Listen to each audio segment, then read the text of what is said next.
Kesihatan mental tidak boleh dipisahkan daripada aspek kesejahteraan fizikal dan merupakan salah satu komponen asas yang mencirikan definisi kesihatan itu sendiri. Kesihatan fizikal dan kesihatan mental saling bergantungan antara satu sama lain dan merupakan sebahagian daripada aspek penting dalam kehidupan. Kesihatan mental juga adalah penting secara keseluruhan untuk kehidupan yang berkualiti, termasuk keupayaan menikmati kehidupan dan menjalinkan hubungan serta produktif dalam pekerjaan. Dan setiap tahun, Kementerian Kesihatan Malaysia akan memfokuskan beberapa pendekatan dan agenda tertentu dalam menetapkan tema sempena sambutan Hari Kesihatan Mental Sedunia. Dan dimaklumkan bahawa pada tahun ini tema bagi Hari Kesihatan Mental Sedunia 2023 adalah kesihatan mental milik semua, hentikan stigma.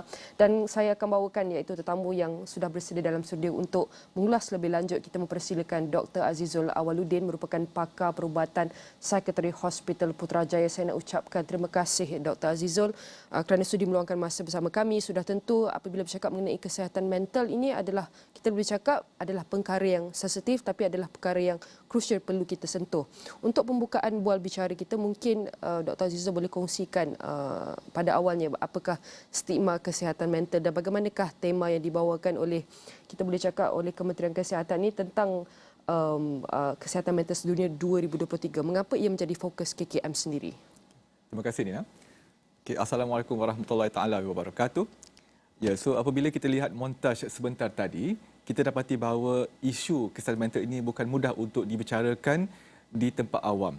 Ia melibatkan fenomena yang kita panggil stigma. Jadi kita nak tahu apa itu yang stigma yang dimasukkan dalam konsep kesihatan mental ini.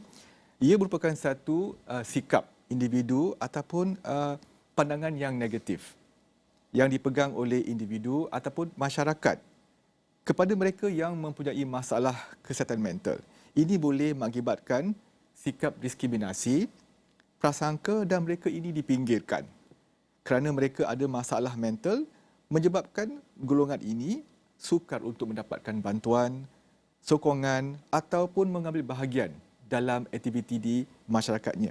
Jadi stigma ini boleh menghalang mereka untuk mendapatkan rawatan juga kerana mereka rasa malu dan segan untuk meluahkan apa yang mereka alami, dan kalau ini tidak ditangani dengan secara berkesan, masalah kesihatan mental ini akan menjurus kepada penyakit mental yang lebih serius.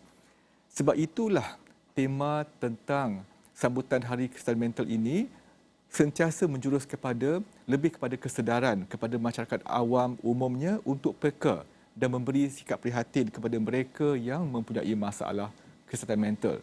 Jadi pada tahun 2023 ini, tema yang dipilih oleh Kementerian Kesihatan Malaysia ialah kesihatan mental milik semua, hentikan stigma, berpandukan dengan tema yang diberi di peringkat global oleh World Federation for Mental Health, WFMD, iaitu Mental Health is a Universal Human Right. Ini memberikan satu pengiktirafan kepada kepentingan kesihatan mental itu di semua peringkat individu, kerana budaya ini kalau tidak diketengahkan, stigma itu tidak akan dapat kita elakkan. Jadi kepentingan tema ini sangat penting supaya implementasinya akan diserapkan di semua peringkat, sama ada di peringkat individu, masyarakat, keluarga, sekolah, tempat kerja, lebih-lebih lagi organisasi pekerjaan.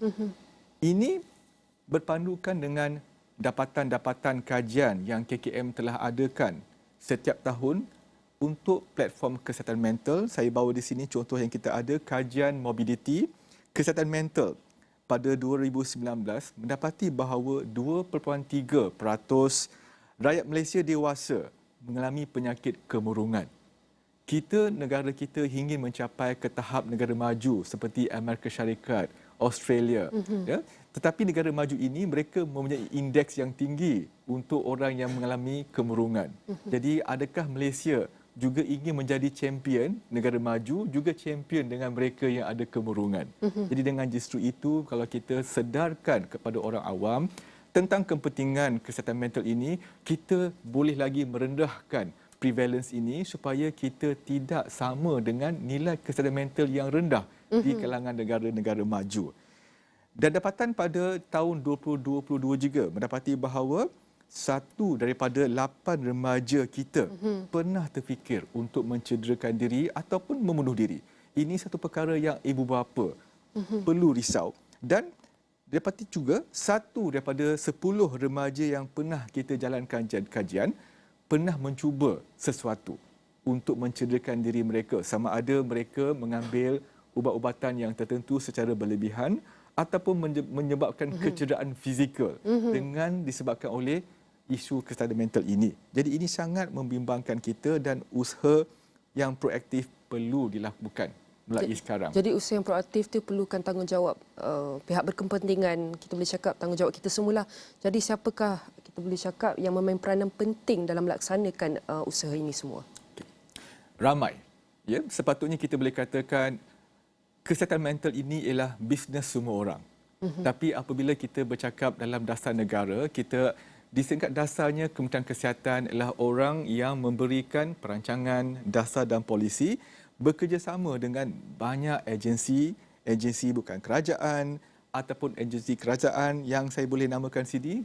Kita ada Pusat Kecemerlangan Kesihatan Mental Kebangsaan ataupun NCEMH, NCEM, bertugas bersama dengan agensi-agensi yang berkaitan di kementerian-kementerian yang lain, ya, sebagai pemegang taruh KKM untuk meningkatkan kesedaran dan literasi tentang kesihatan mental yang perlu menghentikan stigma ini di kalangan masyarakat, di ahli keluarga, untuk mereka yang mempunyai individu yang berpenyakit mental ini, supaya kita boleh elakkan stigma ini di mana mereka sebenarnya bergelut untuk melawan penyakit tersebut. Kita nak elakkan sebelum mereka mendapat penyakit mental yang serius di peringkat awal, apabila mereka sudah ada tanda-tanda awal mereka dalam keadaan distress, burnout masa zaman pandemik COVID dahulu. Ya, jadi ramai masyarakat kita dalam keadaan distress. Mereka belum sampai ke tahap penyakit mental lagi. Jadi kita kena pasti golongan-golongan berisiko ini supaya kita dapat tangani krisis emosi ataupun psikologi mereka pada masa itu. Kita dapat lihat iaitu kesihatan mental ni banyak terganggu, ramai yang murung terutama pada waktu pandemik COVID-19. Betul. Okey, yang pentingnya kadang-kadang kita pun tak tahu apa yang kita rasa. Kadang-kadang kita kena faham dulu apa kita rasa, baru kita tahu what is the next step kita perlu buat. Jadi sebagai tanda-tanda awal untuk kita mengalami tekanan ataupun mental, emosi, apakah antara perkara utama ataupun perkara awal yang perlu kita lakukan untuk mendapatkan rawatan ataupun bantuan? So apabila ada kempen-kempen dan advokasi yang kita buat kali ini kepada masyarakat awal, kita memberi kesedaran kepada orang awam apakah tanda-tanda awal yang mereka kena kenal pasti untuk mendapatkan bantuan. Jadi kemungkinan sebelum ini ada bacaan-bacaan yang mungkin orang awam dapat tanda-tanda stres, tanda-tanda kemurungan, tanda-tanda keresahan ataupun gangguan jiwa yang ketara. Jadi kita di peringkat awal kita cuba tangani dengan cara-cara yang tertentu di peringkat individu. Contohnya kalau teknik-teknik yang dipaparkan oleh Kementerian Kesihatan Malaysia, contohnya teknik 10B yang pernah kita orang kata war-warkan kepada masyarakat awam untuk tangani di level mereka sendiri. Contohnya bersyukur, rasa bicara diri, beribadat, beriadah, bersenam. Ada yang suka berurut untuk dapatkan ketenangan, ya, dan berfikiran positif. Ini tanda-tanda awal. Sekiranya mereka dapati bahawa benda ini berkesan, amalkan untuk mereka laksanakan sebagai rutin mereka harian. Namun apabila dapati bahawa perkara itu berterusan, kerana masalah kesihatan mental ini dia mungkin sementara waktu saja. Tapi apabila kalau benda itu berlarutan, dia mesti ambil pendekatan yang berikutnya. Jadi di luar sana, Kementerian Kesihatan juga ada memberikan perkhidmatan yang kita buat dalam talian. Kita panggil talian HEAL, iaitu kita kata help with empathy and love, yang dibangunkan beberapa tahun yang dahulu, memberi talian kepada masyarakat awam tentang informasi, maklumat-maklumat info tentang apakah tanda-tanda masalah kesihatan mental dan cara rawatan intervensi di peringkat awal. Jadi dan juga memberi maklumat bagaimanakah sokongan ataupun rawatan seterusnya orang awam yang membuat panggilan itu boleh mendapatkan bantuan.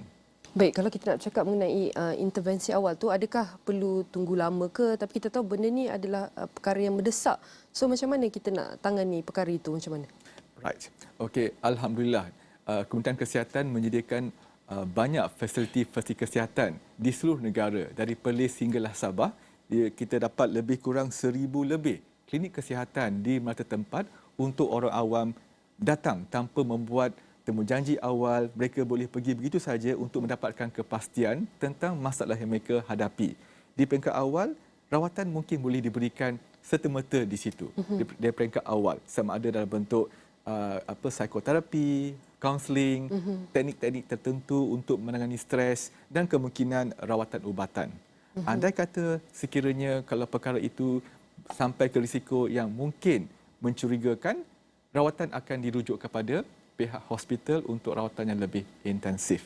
Jadi jangan berlengah-lengah kerana rawatan sentiasa diberikan 24 jam di fasiliti Kementerian Kesihatan, bukan saja di Kementerian Kesihatan, malah di fasiliti swasta juga. Rawatan untuk kesihatan mental ataupun penyakit mental yang awal boleh didapati. Betul, perkhidmatan dah ada 24 jam akses untuk dapatkan bantuan, rawatan, bimbingan, kaunseling, semuanya sudah disediakan. Cuma Betul. kita perlu cari, walaupun kita takut, kita harus berani pada masa yang sama untuk dapatkan rawatannya.